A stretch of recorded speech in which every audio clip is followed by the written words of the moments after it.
நம்முடைய தமிழகத்தை பொறுத்த வரைக்குமே இந்த கிட்னி கொடுக்கக்கூடிய விசாரத்தில் நாமக்கல் சுற்று வட்டாரத்தில் இருக்கக்கூடிய கிராமப்புற பகுதிகள் இன்னைக்கு எத்தனையோ மனிதர்கள், குறிப்பாக இந்த மிடில் மேன் புரோக்கர்கள், அவங்க போய் சாதாரண மக்களை ஏமாற்றி அவங்களுக்கு ஆசை வார்த்தைகளை காட்டி அவங்களுடைய கிட்னியை இன்னொருவருக்கு டிரான்ஸ்பிளான்ட் பண்ணக்கூடிய விஷயத்தை ஆகியிருக்கு.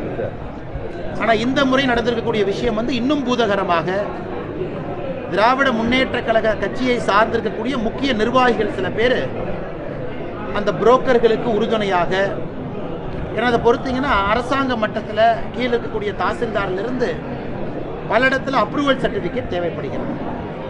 குறிப்பாக பிளட் டோனராக இருக்கணும், குறிப்பாக பணம் வாங்காமல் அவங்க கொடுத்துருக்கணும். ஆனால் இன்றைக்கி இங்கே இருக்கக்கூடிய திமுக கட்சியை சார்ந்த நிர்வாகிகள் ஒரு பக்கம் அரசாங்க அதிகாரிகளையும் அவங்களையும் கரெக்ட் பண்ணி, இன்னொரு பக்கம் கிட்னி கொடுக்கக்கூடிய கிராமப்புற மக்களையும் ஆசை வார்த்தைகள் கூறி அவர்களையும் ஏமாற்றி இது ஒரு ஆர்கனைஸ்டு ட்ரேடாக, இது ஒரு ஆர்கனைஸ்டு ட்ரேட், ஒரு கம்பெனி மாதிரி, இண்டஸ்ட்ரி மாதிரி அவங்க செய்திருக்கக்கூடிய விஷயம் பத்திரிகை நண்பர்கள் மூலமாக கொஞ்சம் தான் வெளியே வந்திருக்கு. Tip of the iceberg. அரசாங்கம் இதற்கு தனியாக ஒரு எஸ்ஐடி போடணும், ஒரு ஸ்பெஷல் இன்வெஸ்டிகேஷன் டீம் எஸ்ஐடி போட்டு முழுமையாக இந்த விஷயத்துக்கு அடித்தளம் வரைக்கும் போய் யாரெல்லாம் அதில் இன்வால்வ் ஆகியிருக்கிறாங்க, அரசு அதிகாரிகள் உட்பட திமுகவில் இருக்கக்கூடிய நிர்வாகிகள் யாரெல்லாம் இதற்கு உடந்தையாக இருந்திருக்கின்றார்கள் இந்த மாவட்டத்தில், அது கலெக்டர் ஆஃபீஸ் வரைக்கும் போய் தான் அது வெளியே வருங்க அந்த அப்ரூவல் எல்லாமே.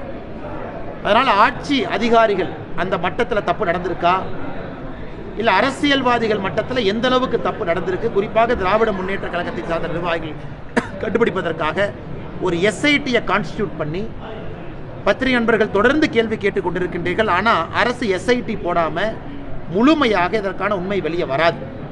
அதைத்தான் பாரதிய ஜனதா கட்சியினுடைய எங்களுடைய கோரிக்கையும் கூட, விரைந்து உண்மையை வெளியே கொண்டு வர அரசு முயற்சி எடுக்க வேண்டும்.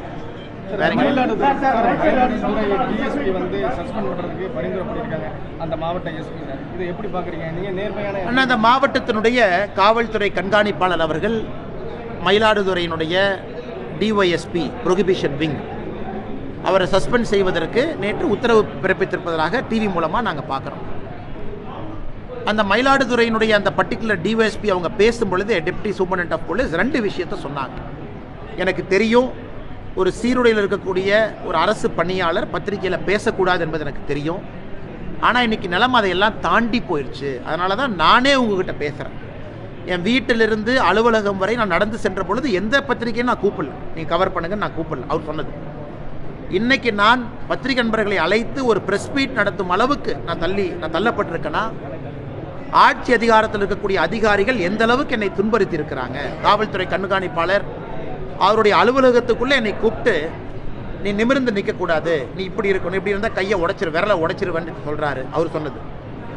அடுத்தது இன்டெலிஜென்ஸ் விங்கில் இருக்கக்கூடிய உயர் அதிகாரி, சட்டம் ஒழுங்கு அதனுடைய ஏடிஜியாக இருக்கக்கூடிய உயர் அதிகாரி, இவங்கெல்லாம் என்னை துன்புறுத்தி இருக்கிறாங்க அப்படிங்கிற பல விஷயங்கள் சொல்லும் பொழுது எதையுமே விசாரிக்காமல் குற்றம் சாட்டி இருக்கக்கூடிய அதிகாரியை ஒரே நேரத்தில் பணியிடை மாற்றம் செய்து சஸ்பெண்டும் பண்ணுவது எந்த விதத்தில் நியாயம்?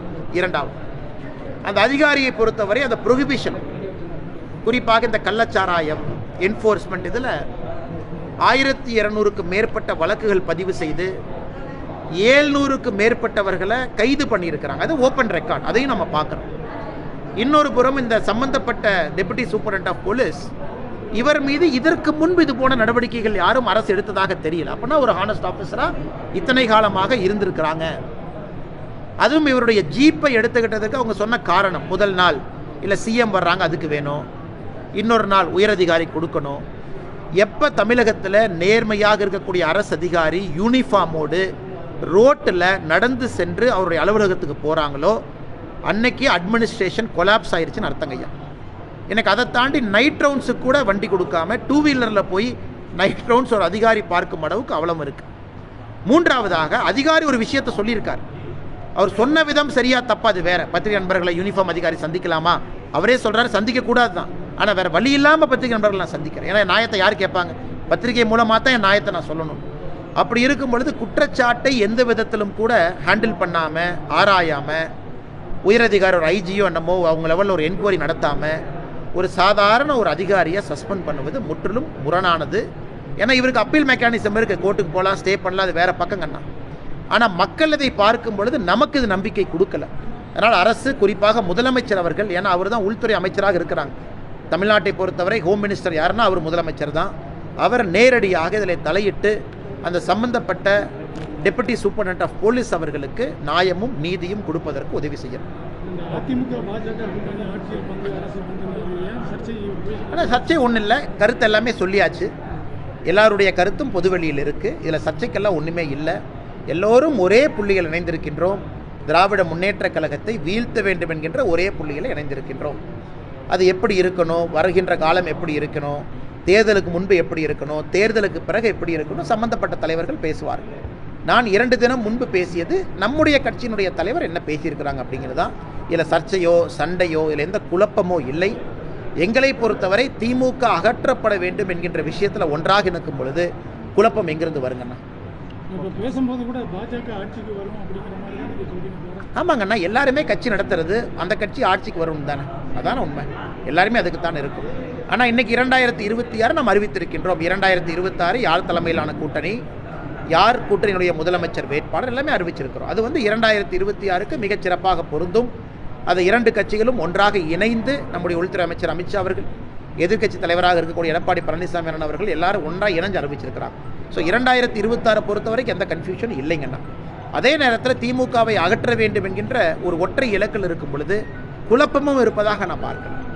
இதில் குறிப்பாக இன்னொரு பக்கம் பார்த்தீங்கன்னா, காங்கிரஸ் கட்சி கருவீரர் காமராஜர் ஐயாவை கேவலப்படுத்திய பிறகு இருக்கலாமா போகலாமான்னு அவங்க ஒட்டிகிட்டு இருக்கிறாங்க. திருமாவளவன் நடத்தக்கூடிய அரசியல் கட்சி மாநாட்டுக்கு அவருக்கே அனுமதி இல்லை, இது கொடுமை. கொடி நடுவதற்கு அனுமதி இல்லை. கம்யூனிஸ்ட் கட்சிகளுக்கும் அதே பிரச்சனை தான். அவர்களும் இன்னைக்கு அரசு கிரிட்டிசைஸ் பண்ணிக்கிட்டே கூட்டணியில் இருக்கிறாங்க. அது போன்ற குழப்பமெல்லாம் இந்த கூட்டணியில் எங்கேயும் இல்லை இல்லைங்கண்ணா. சரிங்களா? சரி, பாப்பா. நீங்கள் கேட்குறதெல்லாம் நான் சொல்லிட்டேன்.